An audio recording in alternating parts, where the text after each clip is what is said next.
Jones and his son, Charles Jones, went to Bogota and served for about 3 years as ambassador to Colombia when they went through their civil war, roughly the same time that we went through our civil war. And Jones was very instrumental in saving the former president of New Granada from execution at the end of that civil war by intervening through the archbishop. Senator Jones also had 3 sons, 2 of them that served in the Confederacy.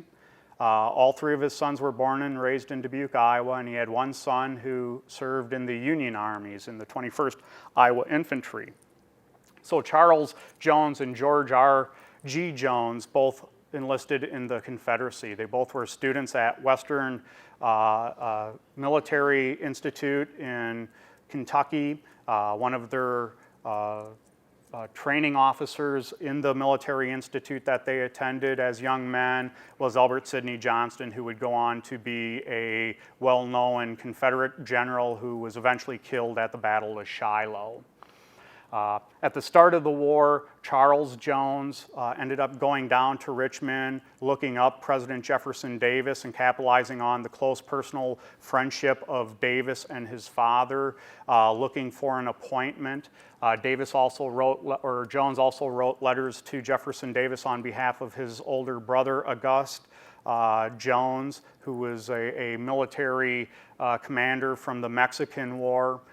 Who was looking for some type of useful office so he could help serve the Southern cause. George R. G. Jones was captured at Fort Henry, was a Confederate staffer of Albert Sidney Johnson, and was captured when General Grant and the Midwestern boys from Iowa, Wisconsin, and Illinois overran Fort Henry on their way on to Fort Donelson in the early part of the war. And so Dubuque had brother against brother fighting in the Civil War, just like any other place in the United States. It was very common. The Civil War was fought for a variety of reasons, which all led to slavery, but it was a variety of reasons, and people took sides for a variety of reasons, even within families, even when they generally agreed and got along. Governor Stephen P. Hempstead was the second governor of Iowa. He was a Democrat. He also helped write the state constitution and code. Governor Stephen Hempstead's son, Junius L. Hempstead, also served for the Confederacy. Junius was born and raised in Dubuque, Iowa as well. He attended the Virginia Military Institute, and one of his instructors was Thomas Jackson, who would go on to be known as Thomas Stonewall Jackson. At the outbreak of the war, Stonewall Jackson, or General Jackson at the time, decided that he was going to leave the Institute and go take command in the Confederate Army, and all of his students at the Military Institute all followed suit and followed him into the Confederate Virginia Army, and Junius ended up in the as a second lieutenant in the 25th Virginia Regimental Infantry. Eventually he was taken captive and made prisoner of war and sent to Fort Delaware in the state of Delaware, and then eventually he was sent on to Morris Island in Charleston, South Carolina as a prisoner of war. He would go on to be remembered as one of the immortal 600, and basically the Union Army decided that South Carolina, Charleston Harbor, Fort Sumter were very key symbols of the Civil War and very strategic areas of the Civil War, and we went immediately to trying to regain our foothold from the sea or from the Atlantic Ocean in the Charleston area. And that started out with the battles on places like Honey Hill, Fort Wagner, Fort Sumter, and Morris Island there around the Charleston area. And the Union Army, when they attacked Fort Wagner in an ill-fated assault, including the 54th Massachusetts that was made famous by the movie Glory, eventually they did end up capturing Fort Wagner. After Fort Wagner was captured, Morris Island was turned into a Union prisoner of war camp. And the United States Army brought 500 520 Confederate officers from Fort Delaware down to Morris Island to use them as human shields to help to attempt to silence the Confederate bombardment of the Isle from the city of Charleston and from Fort Sumter, which the Confederates had control of after it fell to Major Anderson. They were there for over a year in which they were used as human shields. The Union Army got the idea to use prisoner of war soldiers as human shields from the Confederates, because the Confederates were using approximately the same number of Union soldiers as a human shield against bombardment from the ships out in the bay and out in the ocean, the Union ships that were trying to gain a foothold on the beaches of Charleston, in and around Charleston. When Junius Hempstead was originally taken prisoner of war, it made national news. It was in all the papers that the son of the former governor of the free state of Iowa was taken prisoner. And so his exploits were followed not only in local papers, but in national papers as well. That was true also of George Wallace Jones's sons. When George Jones was taken prisoner at Fort Henry, that immediately made the national newspapers that a former United States senator and ambassador to Bogota's son was fighting for the Confederacy and was taken prisoner. Also in the Confederacy, you also had other Dubuquers that fought. Daniel and Andrew Quigley. The Quigley family were early Dubuque settlers. Patrick Quigley was the owner and publisher of the Dubuque Telegraph that eventually would go on and merge with Mahoney's Dubuque Herald to become the Telegraph Herald. His family fought for the Confederacy, and at one time or another, both Daniel and Andrew were taken prisoner of war as Confederate soldiers. Warner Lewis Jr., the son of General Warner Lewis Jr. or Sr. of Dubuque, who was a surveyor general, he was captured and was made prisoner of war down at Fort Donelson. He was a Confederate soldier. We obviously had George and Charles Jones, Junius Jones, and then a gentleman by the name of Mike Considine. I had found some information on him in his family tree that he was a Dubuquer who went down south, enlisted for the Confederacy, fought, then came back and lived in Dubuque for another decade or two before he moved out of the Dubuque land area, but was a Confederate veteran. So Dubuque was really changing starting in 1861, moving through 62 and 63, and really migrating from this Southern Democratic to this more abolitionist Republican mentality and sentiment as more and more immigrants from Ireland and Germany made their way to the Midwest, to Grant County, Joe Daviess County, and Dubuque counties, and other counties in Iowa and the Midwest area. And along with them came that sentiment of abolitionists, that alignment with the Republican Party that was starting to emerge in the 1850s in the United States to replace the Whig Party. And one of those young gentlemen who took advantage of this time and of his opportunities was William Boyd Allison. He was aide-de-camp to the war governor Samuel Kirkwood. He was assigned by Kirkwood at the very beginning of the war to raise Iowa regiments to answer Abraham Lincoln's call for 75,000 volunteers to squash the secessionists at the beginning of the Civil War. William Boyd Allison was also a lawyer and banker here in Dubuque. He was a delegate to the 1860 Republican National Convention, which was the Republicans' first national convention, also popularly known as the Lincoln Convention. So he was there to help nominate Abraham Lincoln to the Republican nomination and supported him on through his presidency. Allison ended up raising 4 infantry groups at Camp Franklin here in Dubuque, and we'll talk about the Civil War camps in just a moment. He was elected to Congress in 1862 as a Republican and was on the House Ways and Means Committee then to help fund the Civil War on behalf of the Union soldiers. He ended up marrying Iowa Senator Grimes' daughter. Senator Grimes was the second Iowa governor and the second Iowa senator. He replaced George Jones.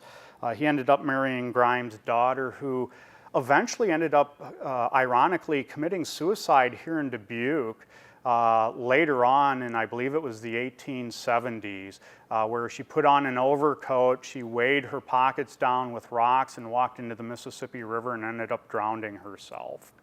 And that was his second wife. He never did remarry. She's buried alongside him in Linwood Cemetery here in Dubuque. David Bremer Henderson, who also went on to be a very powerful United States Congressman, Speaker of the House of Representatives at the turn of the 20th century, was a military soldier. He came from Northern Iowa University in Fayetteville, Iowa, as a graduate at the beginning of the war in 1861 and joined the 12th Iowa Infantry. He ended up going off to battle, and he was wounded severely twice. Once he was shot in the neck at Fort Donelson, and then later on he ended up losing a foot and part of a leg at the Second Battle of Corinth, Tennessee, around Shiloh. He would end up coming back to Dubuque to recover, and then he ended up re-enlisting as a lieutenant colonel then in the 46th Iowa Infantry, which was a 100-day volunteer infantry that went out and performed light guard duty on military supply trains, at forts, those types of things. So he served all 4 years of the war, even though he was wounded twice and eventually was on a prosthetic leg. David Bremer Henderson was the last Civil War veteran to be the Speaker of the House of the United States House of Representatives. He was the last Speaker of the 19th century and the first Speaker of the 21st or 20th century, and he was, I believe, the only Speaker of the House to have a prosthetic leg.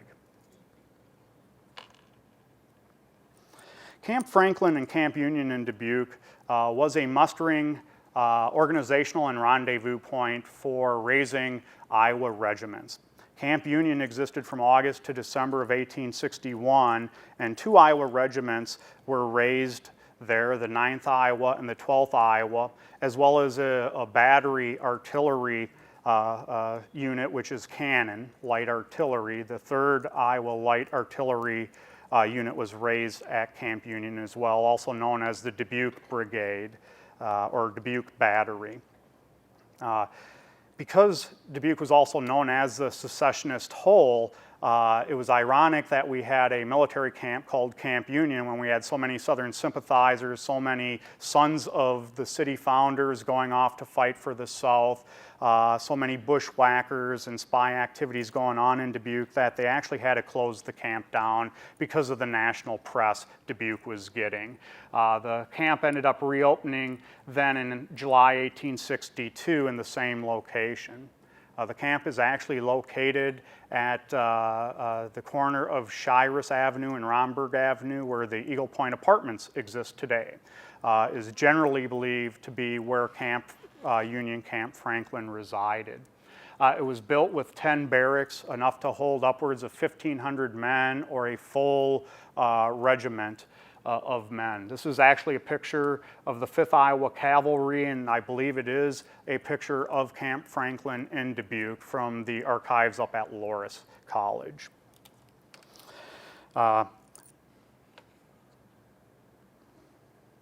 Just kind of to let you know for these next slides, generally you raised men as a company. A company could consist of anywhere from 80 to 100 men. You would take then anywhere from 2 to 4 companies or more and bring them collectively together into a regiment till you had about 800 to about 1,500 men in a single regiment. Then regiments were turned into brigades where you would have 2 to 4 regiments in a brigade. And then if you take 2 to 4 brigades, you had an Army Corps. And Dubuque not only raised these 6 regiments, or 2, 4, 6, 7 regiments if you include the light artillery regiment in Dubuque, but it also raised a variety of companies for other regiments that did not get organized and muster into service here in Dubuque. But these are Dubuque men that went to Camp Franklin or Camp Union, enrolled in the Army, and we raised a company that we sent to some other city like Davenport or Keokuk for them to organize with the full regiment before they ended up going off to Benton Barracks in St. Louis most oftentimes, and then on into Missouri or other theaters of war. But these are all the different companies that were raised for different regiments that mustered into service and trained in Dubuque at Camp Union before departing. A couple of them I've mentioned, the 1st Iowa Infantry, which was the very first group of Dubuquers to fight, very well known. People like A.Y. McDonald fought in that unit. Francis J. Herron was part of that unit. They were 100-day volunteers, actually, the 1st Iowa Infantry was in battle at Wilson Creek almost 3 weeks after the expiration of their term of service. So the men fought in battle even after they were supposed to be discharged from the service and took very heavy casualties in that war. The 5th Iowa Cavalry, Company E, was organized here in Dubuque. That's a very famous company. The 5th Iowa Cavalry was very much heralded throughout the war. They fought people like Nathan Bedford Forrest and Stewart, Jeb Stuart, and other Confederate cavalrymen. People like George Washington Healy, August Hamel, and other Dubuquers, famous Dubuquers for their Civil War exploits, were part of the 5th Iowa Cavalry as well. You can also see up there that the 11th Pennsylvania Cavalry, Company A, actually mustered a full company of Iowa men into the Pennsylvania Cavalry. Very much like immigrants, when immigrants got off the boats in New York City, oftentimes they were met by agents from western states like Iowa telling them to move to Iowa. It's a great place to farm. There's plenty of opportunity. Well, Dubuque had no less than 5 registration offices or recruiting offices between 1861 and 1864, and many of those recruiting offices came from out of state and were for other infantry units that were not affiliated necessarily with Iowa or were being raised in other Iowa cities like Davenport or Keokuk. And so the 11th Iowa Cavalry was actually Harlan's Light Cavalry. They were given an independent permission to raise their own cavalry force from the Secretary of War, and so they put different recruiting offices in a variety of states, including here in Dubuque. So about 100 Dubuque men were raised out of Camp